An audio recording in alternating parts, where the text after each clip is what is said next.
ये बहुत अहम मसला है कि रोज़े का कफ़ारा की है।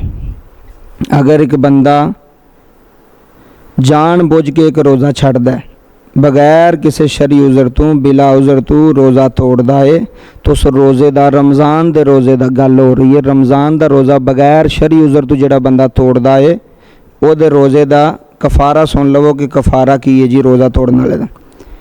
जिहड़ा बंदा रोज़ा तोड़दा 2 माह के लगातार रोज़े रखेगा, एक रोज़ा कज़ा कीतियां बगैर 2 माह के लगातार रोज़े रखेगा। अगर वो 2 माह के लगातार रोज़े नहीं रख सकता तो 60 रोज़े मुसलसल रखने होंगे। 60 रोज़े 2 माह के, एक रोज़ा भी कज़ा नहीं होएगा।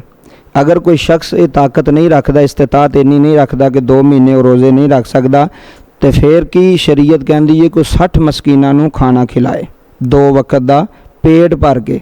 60 मस्कीनां नूं अगर 2 महीने के रोज़े नहीं रख सकता तो ना रखे।